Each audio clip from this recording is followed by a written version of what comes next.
All right, Kiss Army, welcome to the KissFAQ podcast. Thank you for letting us into your head. I hope we don't do any damage. This is a Kiss-related podcast by the board, for the board. We hope you enjoy.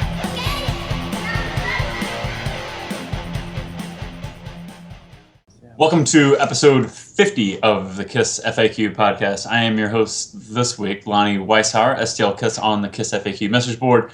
And today on the show is Julian, the admin. Hi, everybody. Say hello, Julian.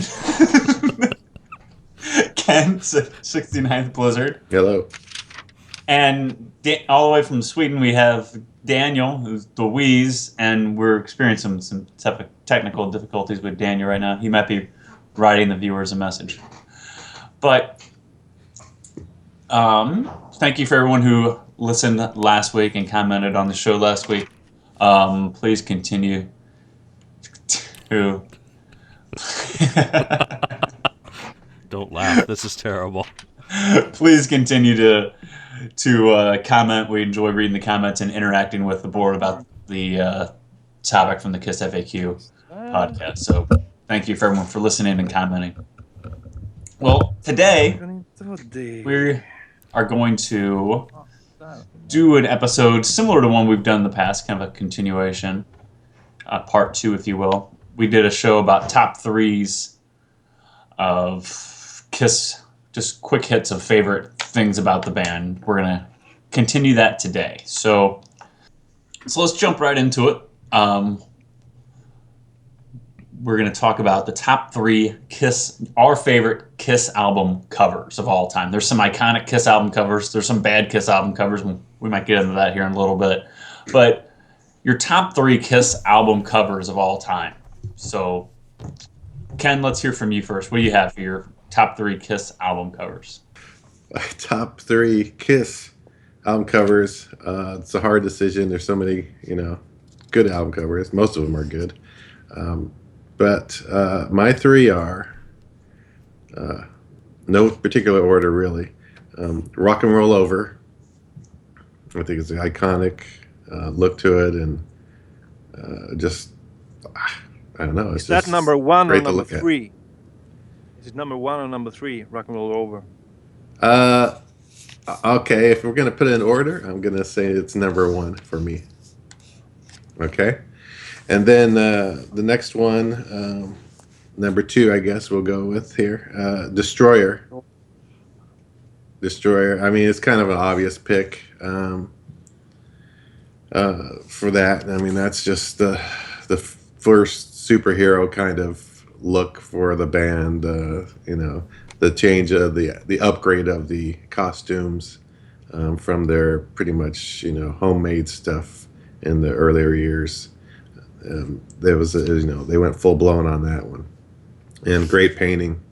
There's the original, which is pretty cool too, that we see on the remastered or the special edition that came out a couple years ago, and that's good too. So, and then the next one I debated between Creatures and Alive, because Alive was iconic for them on stage, but I went with Creatures because I just love that album cover, the look of it, the way the color is, the nighttime Creatures on the Night deal, and now I'm seeing things from Destroy. Oh, how about that, folks? We're gonna have a match today. I hope we get a trip to some Hawaii or something for that match. But anyway, I go with Daniel in Hawaii. So Creatures in the Night. I swear I didn't look at your list, Daniel. So Creatures of the Night is the next one, and I just love it. I had I still have it, a big blanket of that Creatures of the Night cover. I was hanging on the wall at one time. I just love that one so much. So those are my 3 top album covers. Those are nice picks. Daniel obviously has the same ones, and I actually have the same ones also. Are you kidding? Oh, I swear to God. You gotta read my sloppy handwriting, but it says Destroyer, Creatures, Rock and Roll Over is my top 3. Not in that same order, but those same 3 album covers. That's pretty amazing. Really, seriously. We're supposed to be different so we can argue on the show, not the same. We're part of the percentage here of things. I'm gonna say most of the fans would probably choose very close or similar to our list. Then. Yeah, I don't think people are going to be out there arguing. Except Julian, because there's some are some oddballs out there. Out in the shade. That's why I don't do lists before doing these shows. That might be the way to do it too. It's just to ad lib it and just to go off of what people say. I just want to go with my gut reaction and not actually think about it. So if you guys all have the same 3, then I'll give you mine. And first one is Crazy Nights. The broken glass look. And it's not really how it's executed, it's the style. I absolutely love the broken glass because it kind of mirrored back to Paul's guitar design and all that. And it's also just a cool design element. Number 2 is Alive for me, which is kind of the quintessential Kiss album. If it's my quintessential Kiss album regardless. You know, if I need something to pick me up, I don't go for Cold Gin, I go for Kiss Alive. And my top one is actually the debut. And it is because of its kind of similarities with a certain Beatles album cover. Right. Yeah. And because it's the first one, and because it's kind of so simple that it's incredible. So, you know, with getting into the band in the mid-'80s, I managed to avoid saying that, Asylum. I didn't say it. When I started going backwards, it was that first album, and that was the beginning. The makeup's different, and everything that it represents for me was kind of what makes that my number 1 pick. No one picked Love Gun. Love Gun that's a good painting as well. But why didn't you pick that one? That's interesting that none of us picked Love Gun as iconic. I thought about Love Gun. We all like Destroyer. That was probably the same artist. Ken Kelly, obviously, but none of us picked that. But I guess it's like if I had to pick, if we were doing a top 4, I probably would put it in my top 4. You know what I mean?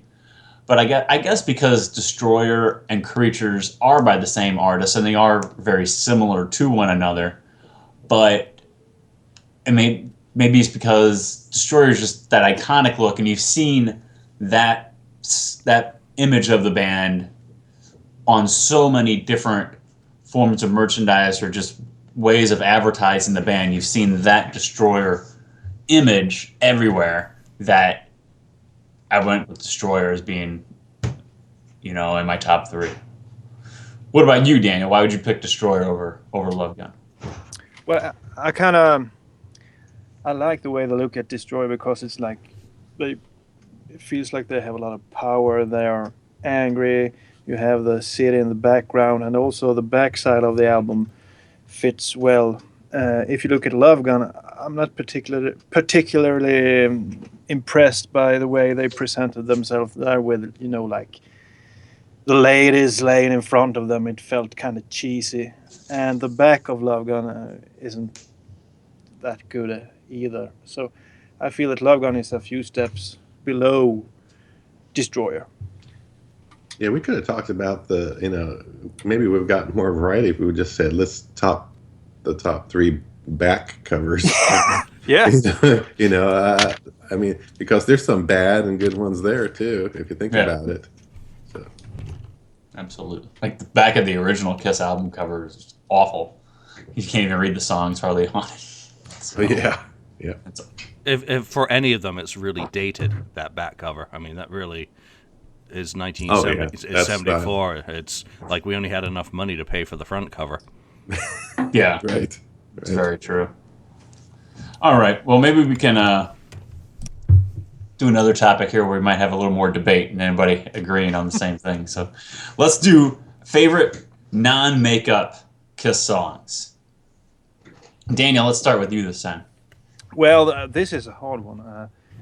If I go back and think about the past when I was at the height of my Kissteria, I would definitely say Heaven's on Fire and Tears Are Falling. But over time, you kind of it's like you, Lonnie, with I Love It Loud. At one point, it was great, but then you kind of get fed up with it. So I won't pick any one of those two, even though I still like them to some degree.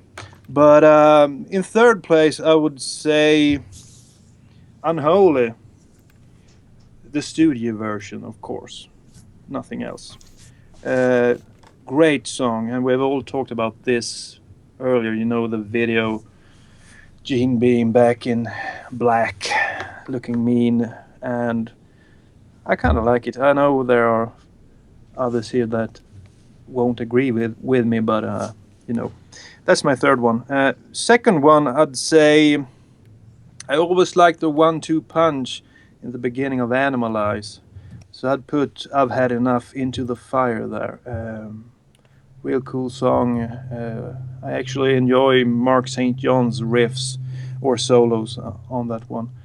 And you even hear Eric Carr at one point there, so that's a nice treat. A great song. They didn't really.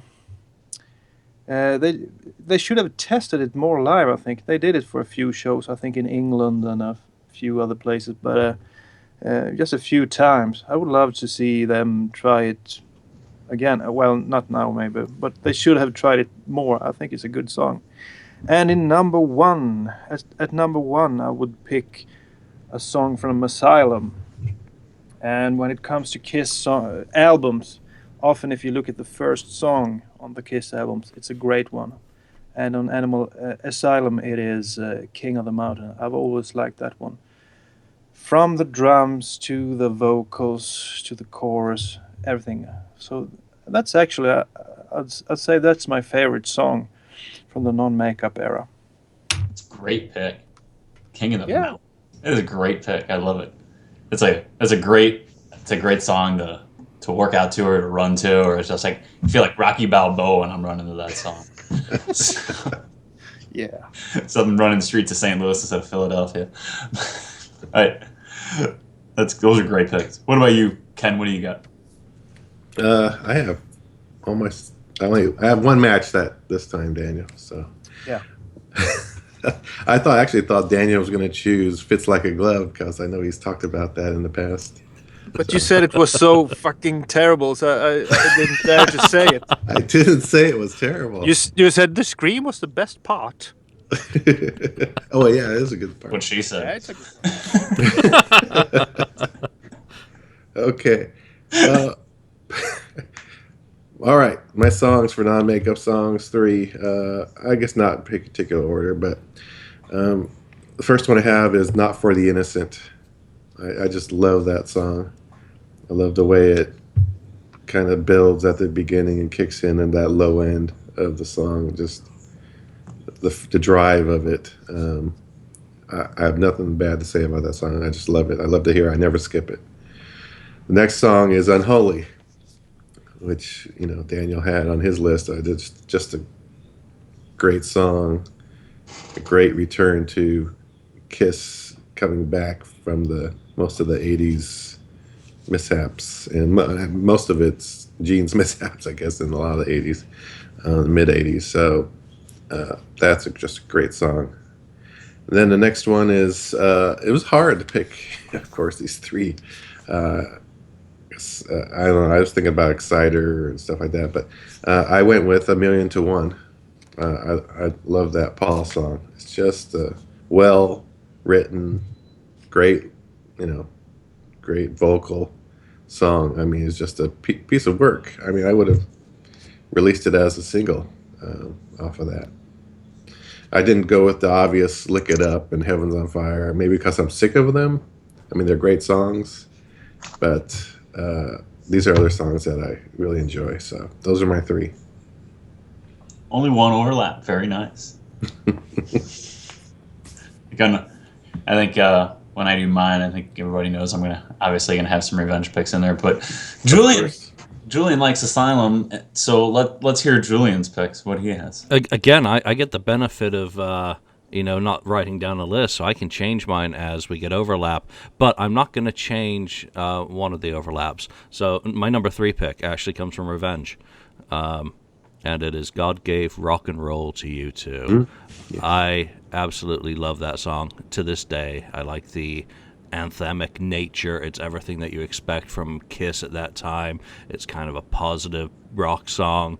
It's like which seems a very topical kind of mention, but without the makeup. So it remains a very cool song, and it really still touches me, with it being Eric's last contributions to the band and the other Eric's first contributions to the band. So it transcends for me more than just the music being really cool and it being a good song that I still love to hear. Number 2 pick was King of the Mountain. Again, my first album, the absolutely bombastic intro, the kind of the Kiss on steroids. For me, that is the best representation of any of the material off either Animalize or Asylum. It's really the best of those 2 albums for me. I love it to this day. So enough said. I compare it on about Asylum any day. So jolly good pick. I like that. My final one, and Ken brought up 1,000,000 to 1, which I didn't even think of any of the ballads or the power ballads from this period, but some of those are the very best of the material that the band have released, so that was a very good pick, and I didn't even consider that one. My pick does come from that album, and again, it's the lead-off track, Exciter, which I love the attitude, the rhythm, the chugging along of that, love the Vinny guitar solo on that. That's just the best he ever did. Oh, sorry, that wasn't Vinny. It was someone else, yeah. Yeah. No, and I never understood why anyone else did it, but, it's a great song. It's a very well-crafted Paul Stanley song, and that's probably what I like about it so much, plus the execution. It's not over the top in any way. It's just solid, and again, that's kind of what gets me, how solid the song is. So yeah, I've picked something off Revenge today, Lonnie. How about that? I'm impressed. In fact, everyone has picked a song off Revenge so far. So what does that tell you? That delusion has set in.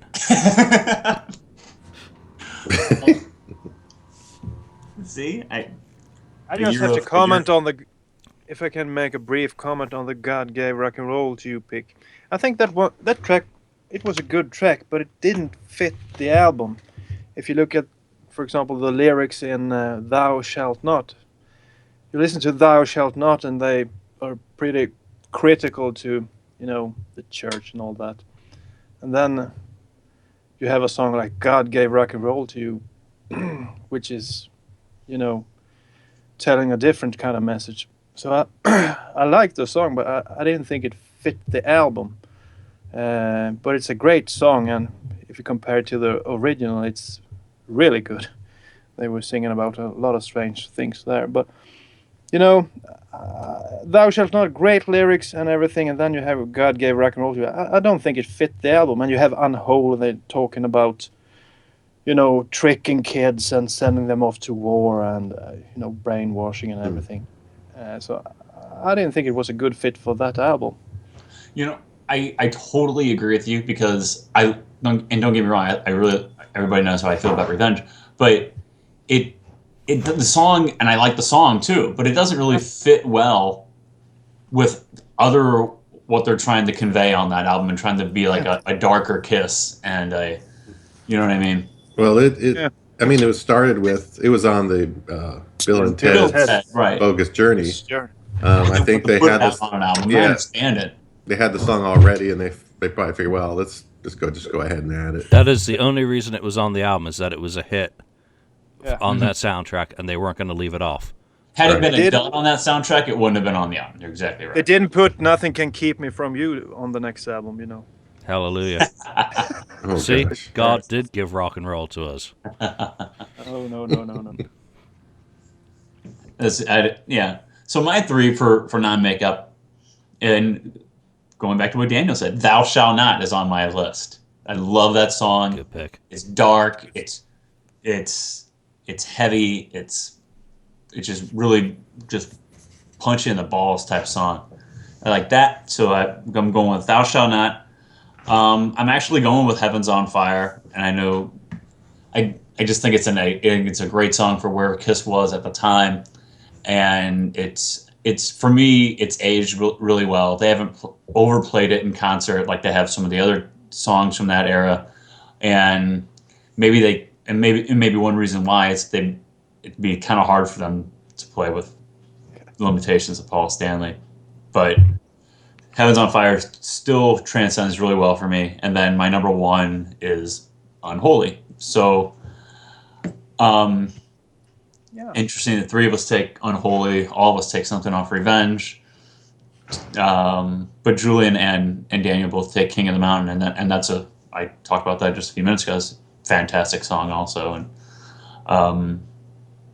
some differences, but some similarities. So yeah, I think one of the key things for me is you know how reticent I am about picking stuff off Revenge because I just don't like the overall kind of lyrical content of the album. I find it very juvenile.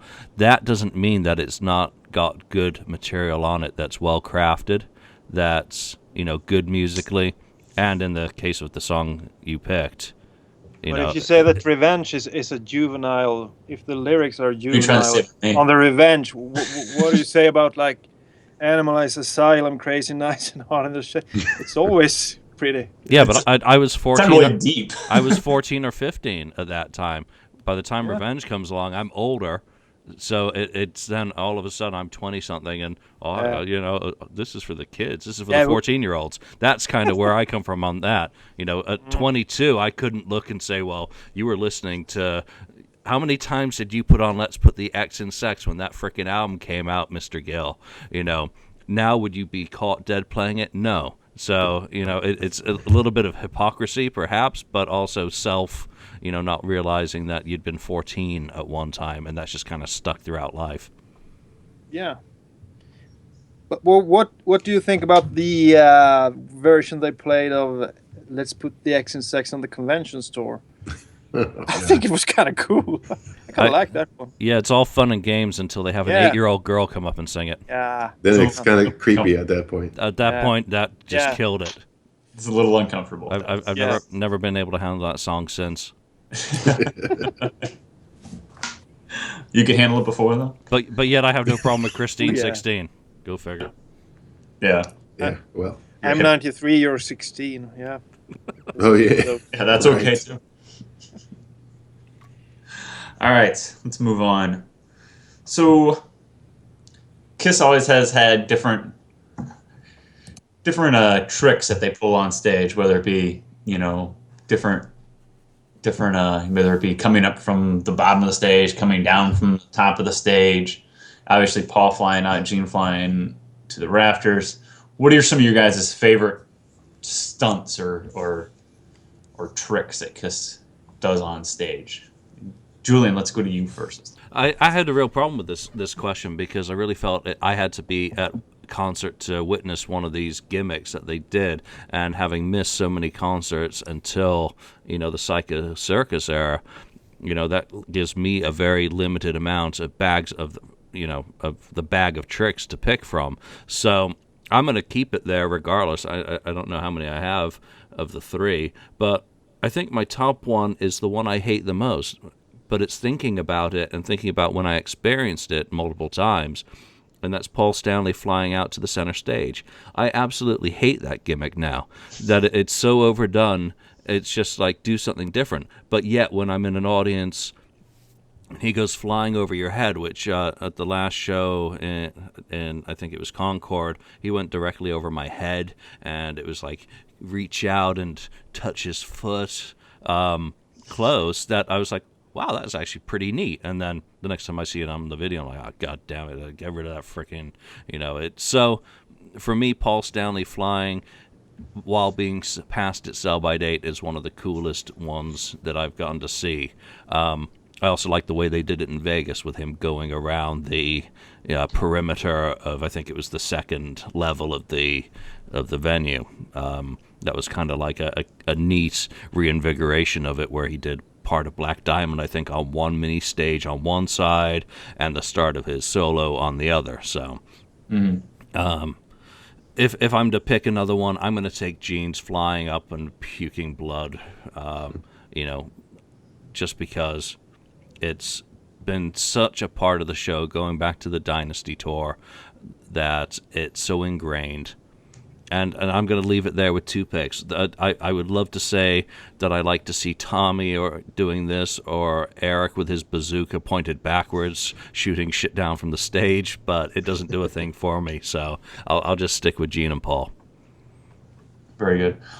I'm gonna go next just to change things up a little bit, and I'm gonna say I'm gonna do it 3-2. I guess my number 3. I always did like the fire breathing, and it's just classic and iconic, and it's something that you come to expect at a Kiss show. That it wouldn't almost seem complete without Gene breathing fire.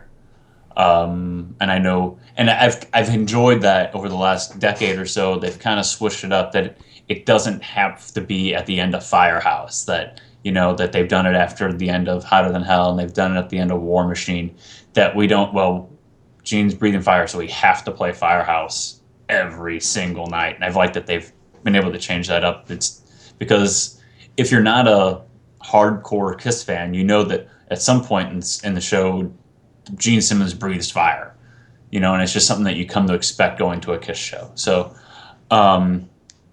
as much as maybe some people are tired of it, I think it's so iconic that I would put that. And then also the Gene drooling blood is something that, that they almost they're handcuffed that they have to do that every night, but it's so iconic though. And the number one thing for me is something that they don't do anymore, and I'm actually glad they don't do it, but it's still my number one, and that is the smoking guitar. It's Ace Frehley's smoking guitar is, I think, the coolest thing, maybe I've ever seen it at a show, and I'm glad that they don't have Tommy do the smoking guitar. I know that they do the Rockets out of Tommy's guitar, but I think the smoking guitar is something that should be reserved for Ace Frehley, and I'm glad that they respected that and left that for Ace. But that's my favorite. It's just the first time I saw that maybe the first time I saw that was on the Kiss My Ass VHS tape, and I was about 13 years old, and I thought, oh my God, that's the coolest thing I've ever seen. And then when I saw it live for the first time, it's just so iconic to have the guitar solo, and all of a sudden this guitar is smoking. It's so cool. So that's still my number one is Ace Frehley smoking guitar, no matter what. So good pick. Daniel, thank you. Daniel, what about you? Well, I'm kind of on the same page as Julian. I'm kind of over many of these gimmicks and tricks. I'm gonna metamorphize. How do you say it? I'm going to metamorphose this into more like stage move. Is number 3, the Paul Stanley splits. You know this one when he jumps and I do the. Well, I can't do it for us, Daniel. What I mean. Demonstrate. I'll go back and do one. I'll split my pants. Well, it was such a great move on stage, and he did it relentlessly during the Crazy Nights tour, and to a lesser extent on the Hot in the Shade and Revenge tour, and then it kind of died out. Well, he did it a few times back in 94, 95, but then it disappeared, and I miss it to this day. Second place, the Paul Stanley round kick. What happened? I haven't seen it in, is it 20 years maybe? Yeah, they have hip replacement surgery, that's what happened. Yeah, that was happened. Yeah. Well, if you look, for example, you can look at, back in 95 when they played Osaka, Japan. And you look up Calling Dr. Love. In the beginning there, he does a perfect round kick. It's incredible. The guy is 40, he's over 4 years old, and he's doing that kind of round kick. It's so cool. And in number 1, he tries it to this day, Paul Stanley, but he can't pull it off. The Paul Stanley dance. He moves the feet and he goes around the stage over here and over here. And he's the only one in the world that can pull it off, and it looks cool, I think. If you try it at home, you won't be able to make it look Especially cool. if you're wearing platform boots while you do it. Yeah. So what I miss, not so much the tricks, but Paul Stanley and his iconic moves. Well, some of them were, he stole them from Van Halen and a few others, but I love those moves, and I haven't seen them in 20 years, so I miss them a lot. Yeah, that's unfortunately, we all have to get old. So. Yeah. Daniel, what about you? Or you just did. No, Daniel. you're Daniel. Hello, Dan. 10. We are all out of sorts today. Mine are close. I was gonna put on the list, lip syncing samurai son in Japan or something like that, but I didn't put that on the list. um, okay, so here I have one of mine is smoking guitar, just like Lonnie. I mean, it's just a great effect. I love to see that. Of course, we don't see it with Tommy, of course, and that's probably a good thing that he's not doing it. Because Julian's website would explode if that ever happens. Yeah. Man, I don't think a large percentage of the Kiss army could handle that. Their heads would explode. So coming next year on tour, I'm pretty sure they're going to do it now. Oh, yeah, probably. Right. Just to show everybody. All right, so the next one is fire breathing. Again, like Lonnie, you kind of expect it. Plus, technically, that's a dangerous thing to be doing. How many times he's done it. I'm surprised he hasn't inhaled by accident one night. And geez, things can really go wrong with that. Bad news. So, but that's just something I expect. I remember when I didn't see it, like that show. Julian and I were at that one show out in Sacramento, not together there, but as we attended the same show, and they didn't do any effects like that. There was no. I don't think there was fire or blood. From what I remember. What year was that? Off show they did or something? Yeah, Rally Field. Yeah. That was the 10,000 table special show. That's right. Yeah, I don't think they did any of that stuff. I don't remember them doing that, at least. But you got to have that.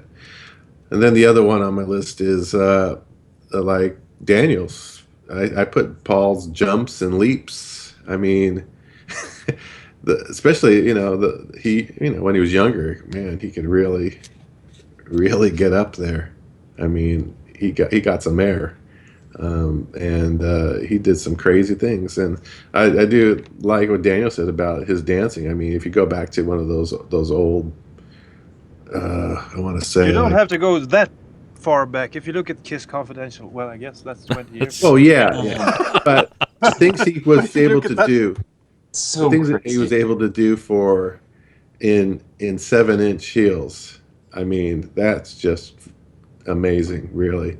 Whether they're hollowed out heels or what, that's still just amazing to come back down on your feet and not fall over.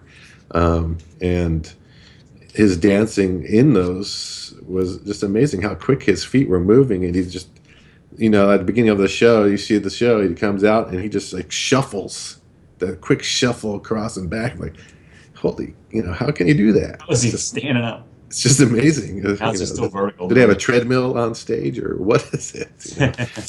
But those are my three, and so it's pretty much a crossover with a couple of you guys. Yeah. Well, you figured on that one we'd have some crossovers. Oh yeah. But maybe not on the next one. And that is next top three.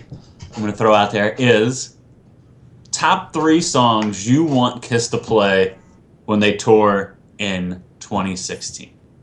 What 3 songs you want to hear the most? And maybe it's Rock and Roll Night. I don't know.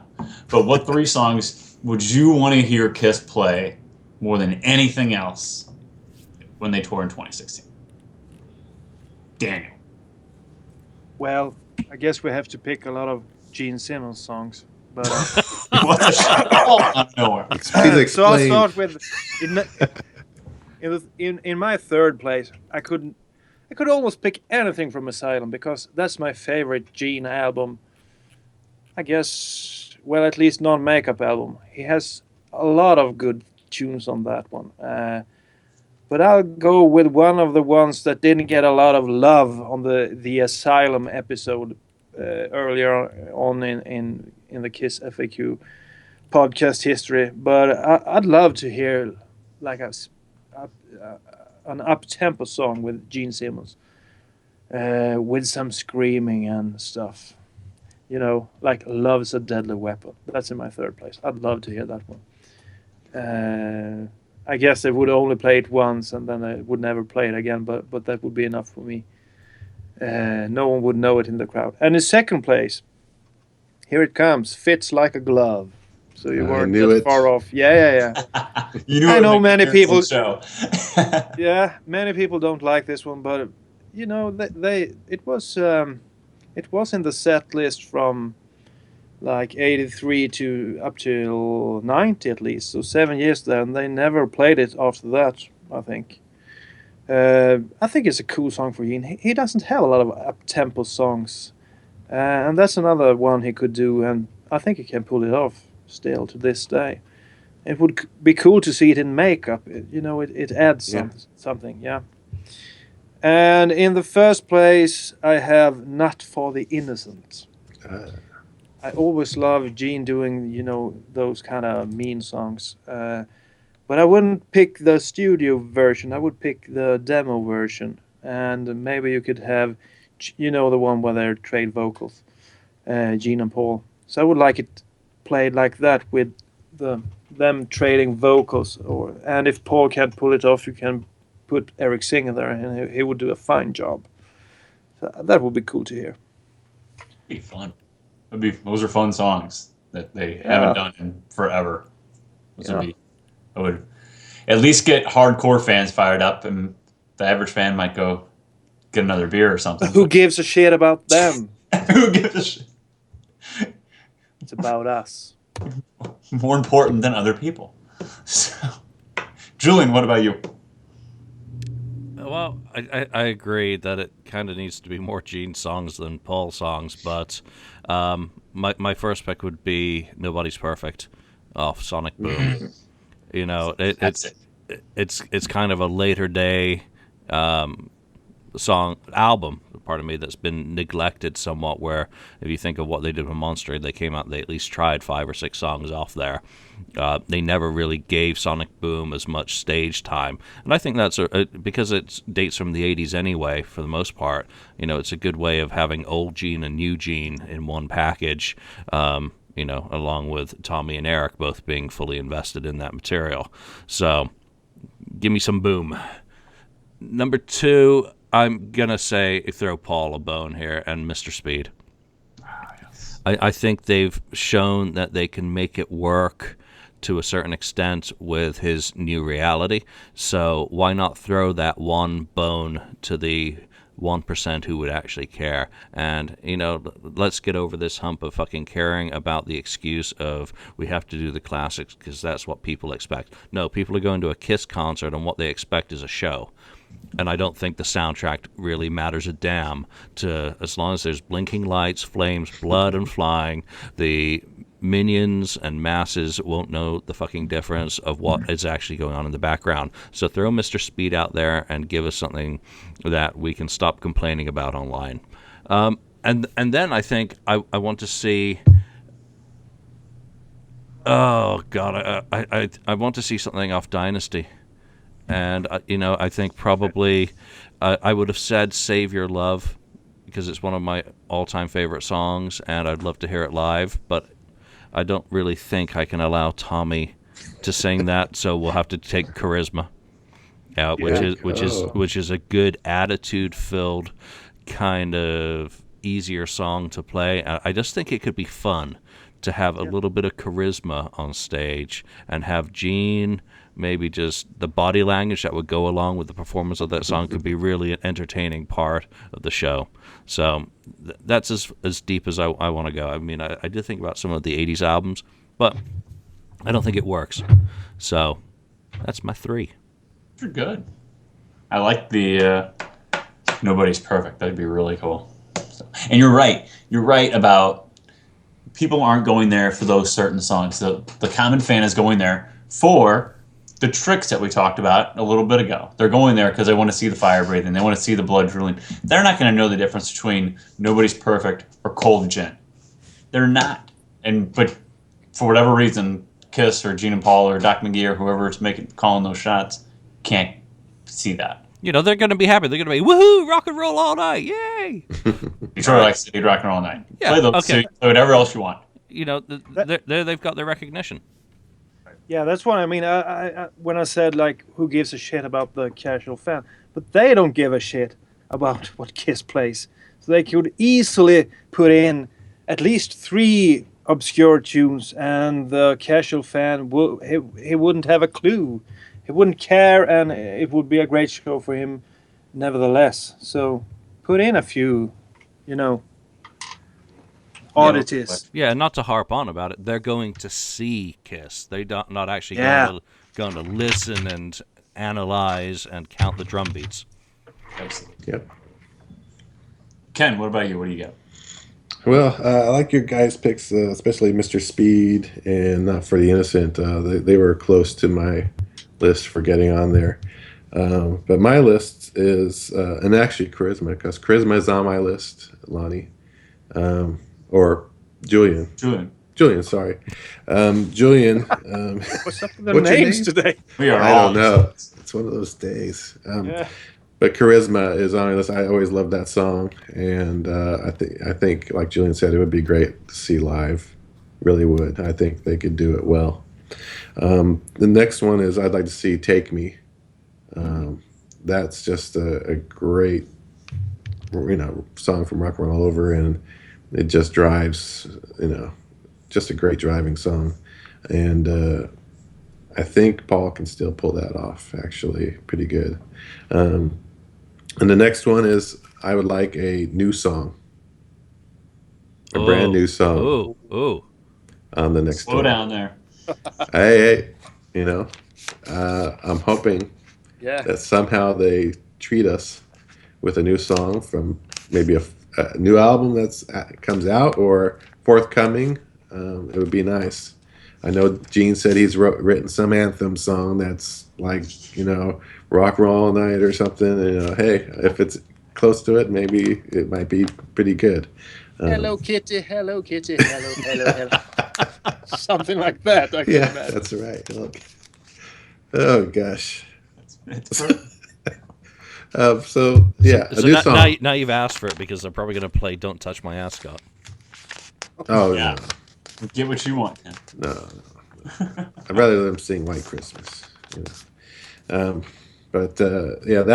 are my 3.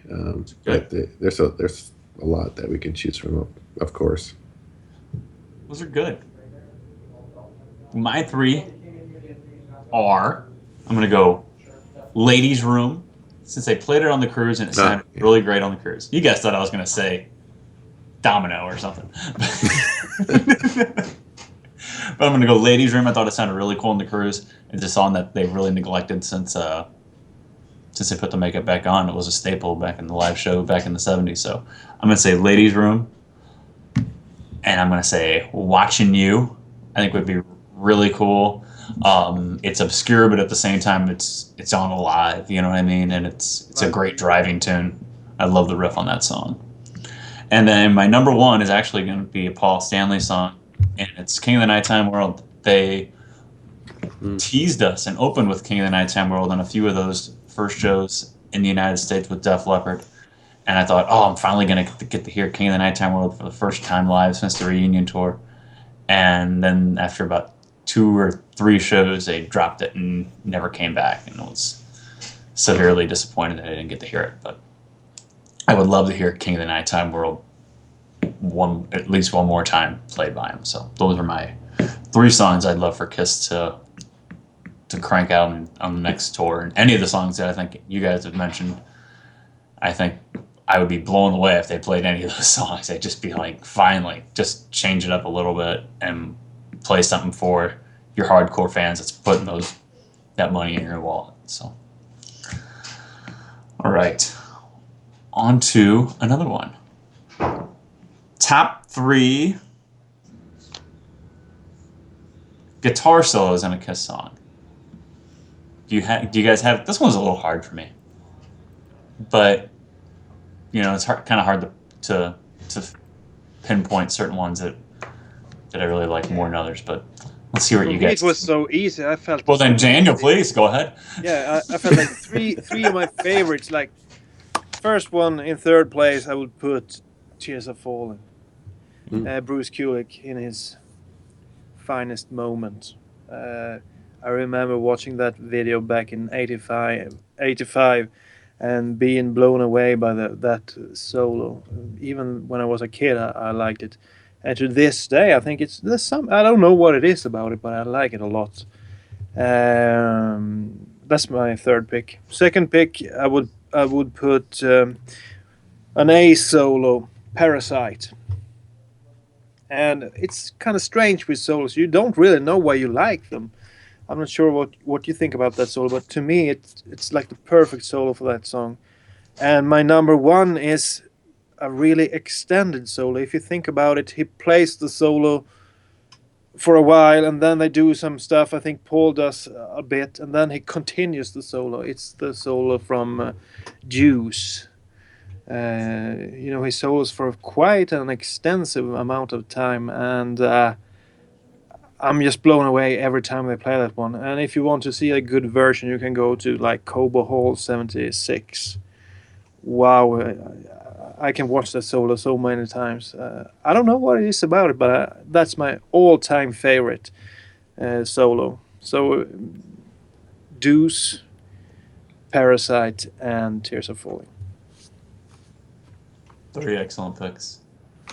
Yeah, of course. Those are an A solo and throw a Bruce solo in there too. That's good. Ken, what about you? Well, I stuck with pretty much the classic Kiss. One of them, or one of the first ones, is Calling Dr. Love. I knew you were going to say that. Yeah, I mentioned it before, and that's again one of the first songs I really liked to Kiss, and I just loved the way that solo worked in the song. Just a great solo. And you can't say he's going,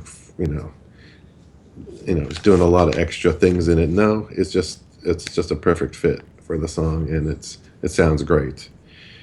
Another one is next one, Strange Ways. Yeah. That crazy solo. I think they may have pieced it together from things I've read, but whether or not that's just a wild solo that's like, I don't know if you could ever duplicate it. It's just fantastic. So I don't know, so distorted, and it's just a good song and a great solo. The next one is I'm gonna say "Shock Me" live, from like a live 2 or something like that, when he did it live and extended into his guitar solo, where it broke in. He had his regular solo in the song, which is good itself on its own, and then breaking into the full solo of his performance live. So those are my 3, though. It's hard to choose, and I mean there's great Bruce Kulick solos and so on down the road that I probably could have said something Unholy or something, but there's some great ones that he pulled off that but it's just too hard. Yeah, those are good picks. You can't say enough about the Shock Me solo and that, and especially on the live too. It just sounds so incredible. So, good pick. Julian, what do you got? In number 3, the only guitar solo I can actually play on a guitar. Detroit Rock City. It's like, which is pretty basic, but it's the melody of it. I always dig. I just smile when I hear that solo, but usually because of the song. And enough about that. Number 2 is, and I can't remember off the top of my head, and I haven't had time to go and look at it, but it's either The Oath or I on Fridays with Ace. When he kicks into the I think it's The Oath. No, actually, it might be I. Whatever. Like I said, I can't remember which it is. He kicks into the solo, and he's got such an attack and such a phrasing on the actual execution of the solo. Now, we're not sure if he played that on the album, but when he's doing it live, pretty much the only time he ever did, it makes it so special, and it's just such an aggressive, Ace is so, laid back and nimble. His fingers just move when he's soloing, and there's just a fluidity to how he plays that I just really dig. That this was such a contrast to that he's jabbing away at the notes and just really executing it viciously. So maybe it's a lot of his unhappiness with the album and all that summed up into one performance, but I'll have to go back and look at those later because I do want to watch Fridays and figure out which one it was. So watch them on YouTube and figure out which one I'm talking about. I want to say it's probably The Oath because I don't think in they even do a solo. I from what I remember, but I can't remember off the top of my head. Oath. So I think it is The Oath, but that's always been one of my favorite songs anyway. So, and my number one pick is "Let Me Go Rock and Roll." It's just the pure party. Oh, yeah. It's just so infused with lead work anyway. But when you actually get to the solo, it's a really concise thing that ties in with the rest of the song for me. And again, it's just down to Ace's laid back fingers doing the talking, really, and just with the ease with which he puts so much into any of his notes. It seems so effortless at times, and like he says, he's more of a kind of a one take guy on his solos, that what comes first and naturally is really organic. So Let Me Go Rock and Roll. You mentioned "Let Me Go Rock and Roll." Always, I mean, obviously the version on Live is incredible. My go-to version of that song is actually on that Psycho Circus bonus disc that they did. That song just sounds incredible on there, and that's the extended solo at the end of that song is just fantastic. And I think it's a great demonstration of how the band sounded on the reunion phase. And it's a shame that that's all the official live release we got. Well, I guess we got a lot at that Millennium concert, but I have a hard time listening to that. So my favorite Kiss guitar solos, and I'm kind of redoing my list as we were talking because I would try not to overlap too much, but because I had Deuce and I had Detroit Rock City on there, and it's like, those are obvious picks because they are so good. But Bruce's solo on Forever, I think, is a really good solo, and it's not a hard solo to play. I can actually play it, which tells you how easy it must be because I'm absolutely horrible. So I put that on there, but it's a great solo, and it fits so well, infused into the song so well. It really adds a lot to the song for me. So I say that, and I like, and the outro on "Let Me Know." And you guys know the riff I'm talking about, and it's on "She on Alive." Fantastic. It's one of my favorites. And I'm still going to say Detroit Rock City, even though Julian already said it, because it is so iconic. And what's really cool is like when they play it like in South America, and like the crowd like sings that solo along with them. Yeah. It is really incredible to watch that. So those are my three favorites. It's totally air guitar heaven, that solo. Oh yeah, absolutely. Yeah. But it's a Bob Ezrin solo, isn't it? He's not playing at Aces, even if he didn't write it. Yeah, Bob Ezrin sang it to him, but Yeah, he said to do it. yeah. So it's a great solo. You can't argue that. Absolutely. All right, boys. How about your top 3 Kiss bootlegs? And this is a tough one to narrow it down, but I'll go first on this one. My 3 Kiss favorite bootlegs are Buenos Aires '94, Detroit April 7th, 1974. I went all audio on mine. I don't know if you guys want video on yours, what you were talking about or anything. I just went all audio. When I think of bootlegs, I think audio. So I said Buenos Aires '94, Detroit April '74. Really an early show. It's really primitive sounding, really hungry sounding. And I went Toronto '76. Not really rare stuff, but just 3 shows that I go to if I'm interested in listening to a bootleg. So, Julian, let's hear yours. Number 1 is Barbarize, which was a bootleg, I think, of Milwaukee. '84 that was available in the '80s, and it used, I think, Judas Priest's "Hero Hero" cover, kind of like the Spartan Knight on the front, but it was the first bootleg Kiss bootleg I ever saw.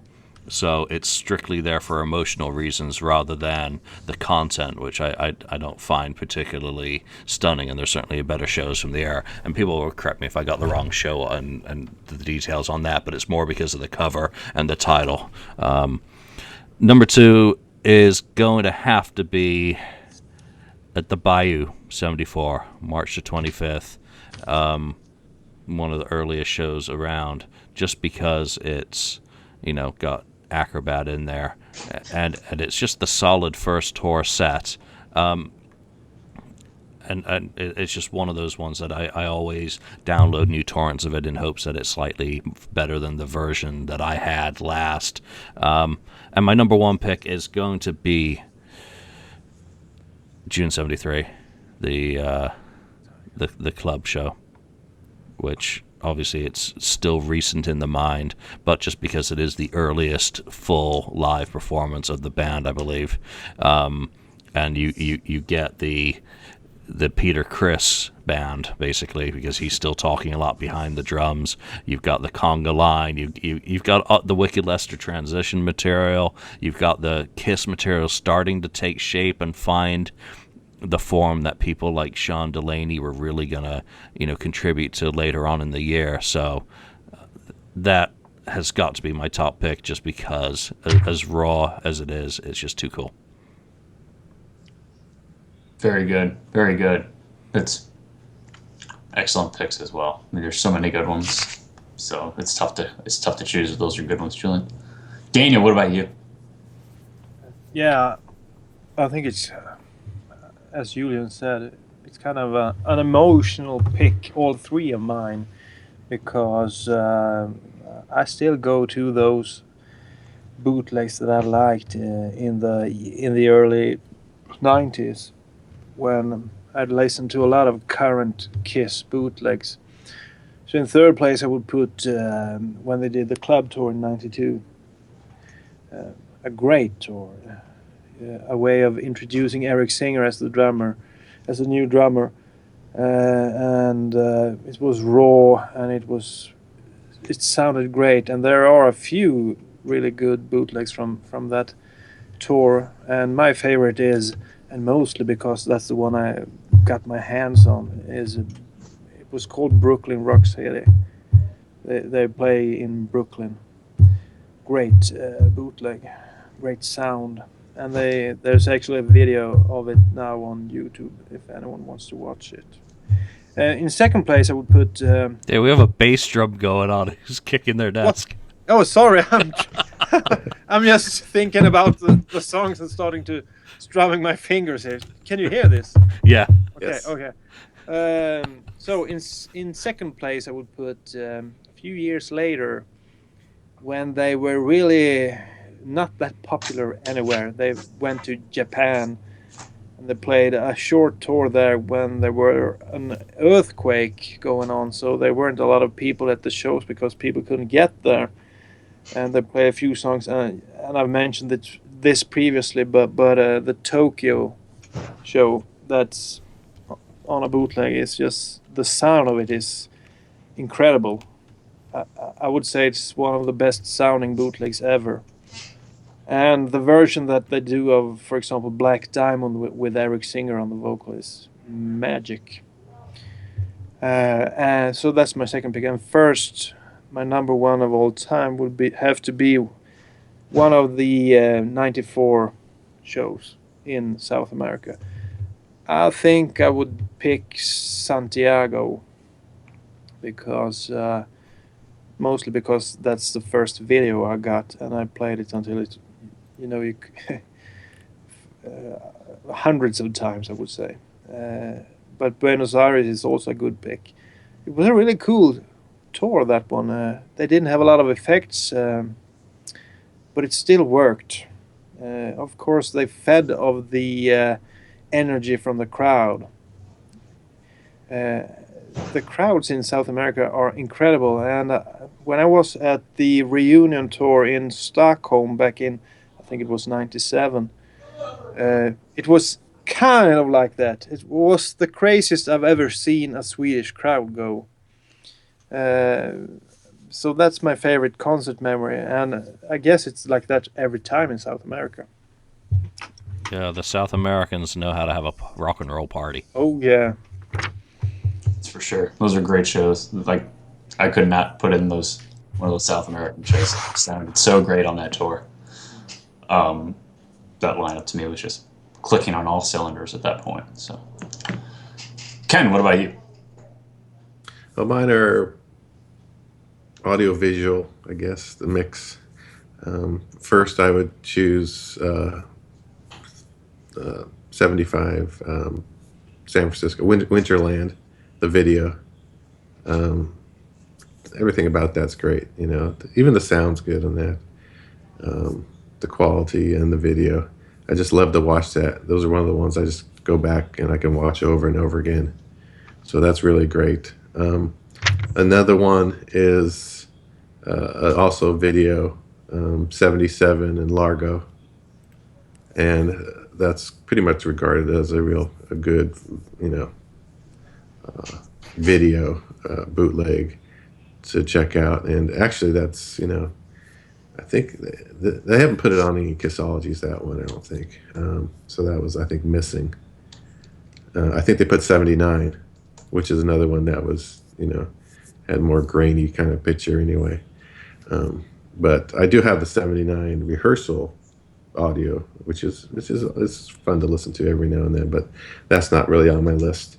And then the next one is it's personal to me, I brought it up many times before.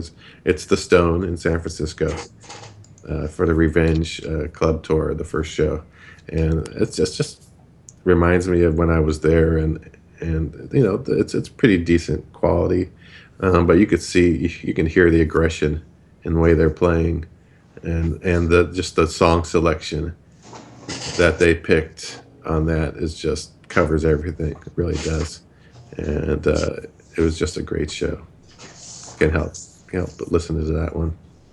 So those are the ones. I think I almost put on a Creatures of the Night one that I was at in Los Angeles. I don't know if it's the Universal Theater one.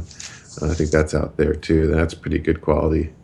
I still do remember the part where he says, Paul Stanley says, don't, take one step back, because people were getting crushed at the front of the stage because they told everyone to get out of their seats and come down.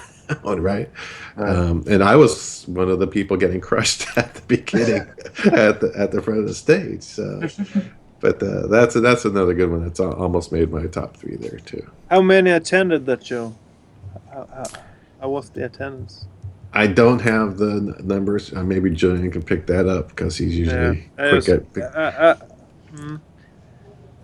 You don't remember like feeling like it was half empty or something? I don't remember feeling like it was empty. I mean, I was near the front, and most of the crowd's gonna be at the front anyway. I can't remember looking back too much.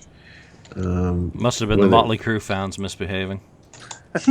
It was an LA area, and yeah, Motley Crue was LA, so that probably helped sell a few more tickets down there. But I don't know the full. It wasn't sold out. I know that, but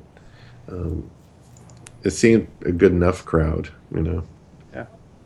Yeah, I don't have the numbers immediately available without opening Kiss Alive Forever. My cheat sheets for the tours don't have that information. Well, guys, I'm gonna have to wrap this one up a little early. I got work to do. Texting me that I got things I have to attend to. Damn job gets in the way sometimes.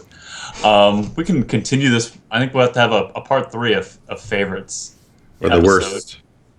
And then we can get into, like I suggested, we get into some worst 3, because we wouldn't be Kiss fans if we didn't have some things that we hate and things we like to complain about. So, especially, I guess, on the FAQ, at least it gets a bad rap anyway.